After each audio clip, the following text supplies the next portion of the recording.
Et maintenant, pour faire une analyse technique, allez, regardons vite fait les marchés, qu'est-ce qui se passe en ce moment?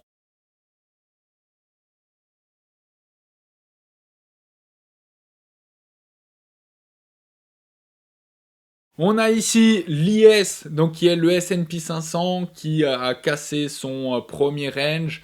Donc on reporte ce range plus bas. Donc la première target serait les 5600 sur le prix des futurs en tout cas. Avec, on a aussi une première zone, je vais la dessiner là, première zone, on va dire ici, et il réagit dessus parfaitement. Donc à voir comment il va, pour le court terme et donc la partie trading, à voir comment il va réagir. Est-ce qu'il va corriger, retracer par vers la hausse ou est-ce qu'il va, ce flux baissier va continuer pour pousser le prix par le bas et atteindre les 5600. En tout cas, on peut constater que justement, les indices US sont passés dans un flux baissier en daily. Le Nasdaq, eh bien, il fait la même chose, encore plus fortement. On a le même pattern, hein, le même schéma. Donc pareil, ma target personnelle sur le Nasdaq, c'est juste un peu plus que les 19 200, voilà, les 19 300. Voilà ma target classique en plus. Et ici, comme d'hab, il réagit à ce niveau clé là, qui est les plus hauts et les plus bas. Donc à voir prochainement, est-ce que ça va se calmer? Les tensions vont se calmer, du coup, si ça se calme et que la volatilité baisse, le marché va recorriger à la hausse. Pas impossible qu'il fasse un truc du genre. Comme ça et comme ça. C'est pas impossible. Maintenant, voilà, pareil, ça m'intéresse pas de savoir exactement comment il va faire parce que personne n'est devin, à part faire une analyse comme ça, c'est tout ce qu'on peut faire. Moi, je sais juste que voilà, pour le trading, j'ai des patterns, je trade mes patterns, mes setups et ça s'arrête là.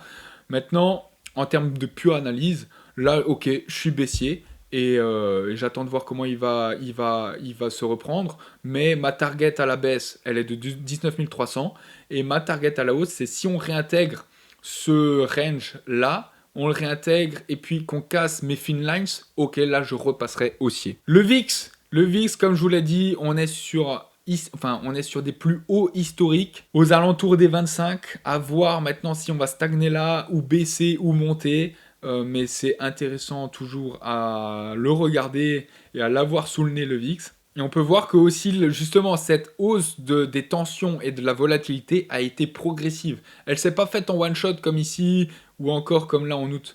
Elle a été très progressive, donc ça veut dire que elle est fondamentalement solide. Il y a une base sur cette volatilité, si je peux comparer ça comme ça. Donc toutes ces tensions, elles sont, elles sont justifiées. Et cette baisse aussi est justifiée. C'est pas un mouvement random qui a été fait. Pour ce qui est de la Chine, je vous avais parlé que la Chine a été sous-évaluée il y a quelques mois. Je vais vous montrer un achat que j'ai fait sur mon PEA où justement comme c'était sous-évalué, j'ai décidé de l'acheter sur un niveau clé qui est là. Et comme on a cassé cette trendline baissière, j'ai acheté exactement là et on a des pumps. On a des pumps. Au fur et à mesure, pump, pump, pump en Chine. Donc le marché chinois, il commence à cartonner. Et pourquoi il cartonne? Parce que ils ont une désinflation en cours, ce qui est mauvais pour une économie. Et donc, ils essayent de relancer ça, relancer la consommation, relancer les investissements pour recréer de l'inflation à l'aide de stimulus. Et comme il y a des stimulus et que c'est positif pour les actions, voilà pourquoi il y a des pumps. Donc pour le moment, mon investissement sur le marché chinois, il est pas mal. Il est pas mal. C'est un beau trade. Pour ce qui est du gold, vous voyez bien que juste il est bullish à mort, qu'on est toujours très haussier, que ça reste une valeur de refuge, très solide, et qu'il n'y a rien à redire pour le moment. Il y a juste à faire du trading dedans ou à acheter pour du long terme. Mais si vous achetez du gold pour le long terme, sachez que vous achetez sur les plus hauts historiques. Donc bon, c'est pas forcément le meilleur timing. Mais bref, j'aurais préféré acheter sur mes fin lines ici que acheter ici en tout cas. Le pétrole, dans ma dernière vidéo d'analyse technique, je vous avais dit qu'on a une distribution de pattern. C'est-à-dire qu'on fait des plus hauts de plus en plus bas et des plus bas à la même hauteur. Donc ça veut dire que le pattern là, théoriquement, il doit casser à la baisse et retracer toute cette distance là. Donc ça veut dire ça, il doit le retracer il doit le retracer à la baisse, ce qui fait une target à peu près théorique de 40-40. Et ça, je vous l'ai dit, quand on était là au plus haut sur la trendline. Je suis pas un fan des trendlines, mais de temps en temps, ça marche bien. Et je vous l'avais dit exactement ici. Donc on a eu un superbe point d'entrée là. Et évidemment, le marché l'a baissé. Et maintenant, on est sur la zone de support clé. Est-ce qu'on va casser ou pas? On a fait une première tentative de cassure ici. À suivre. À suivre, à suivre. Maintenant, voilà, je vous l'avais call ce pattern.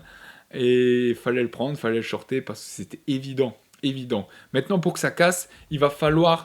Pareil, un catalyseur, une news majeure pour donner la puissance au pétrole de casser. Le dollar, alors lui, étonnamment, j'étais haussier. J'avais des perspectives haussières pour le dollar. Maintenant, je me suis trompé. Il baisse aussi parce que l'euro est devenu plus fort. Et aussi pour toutes ces tensions qui se passent en ce moment. Donc là, bon, ok, clairement, je me suis trompé. C'était un beau point d'achat ici d'ailleurs. Non, ça fait partie du... On n'a pas 100% raison. Mais en termes d'analyse, là, c'était un super point d'achat. Maintenant, voilà, avec la news qu'il y a eu et l'euro qui a pump, le dollar, évidemment, il a dégringolé et il a réintégré son range. Donc là, je suis perplexe, je suis à l'écart du marché, j'attends de voir ce qu'il va faire. Mais le dollar est très volatile en tout cas, et il n'est plus bullish, il n'est plus haussier. Il va rester dans ce range. À voir maintenant, donc la prochaine target c'est évidemment ici, donc les 100.5, parce que la première target qui est mid-range, il l'a déjà atteint en one shot. Donc à voir si ça va continuer avec cette même puissance ou pas jusqu'au plus bas, affaire à suivre. Pour ce qui est de l'euro, vous voyez bien que lui il fait justement l'inverse. Donc l'euro il commence tout doucement, là je suis en weekly, il commence tout doucement à avoir une tendance haussière. Ah mais à voir, est-ce qu'un mouvement comme ça est solide, est justifié et est le départ d'un futur mouvement haussier? Ça je suis beaucoup moins certain.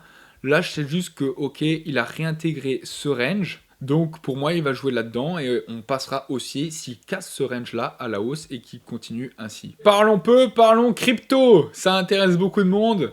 Ici, les cryptos. Donc, pareil, j'ai mon système de range, mon système d'analyse de tendance, etc.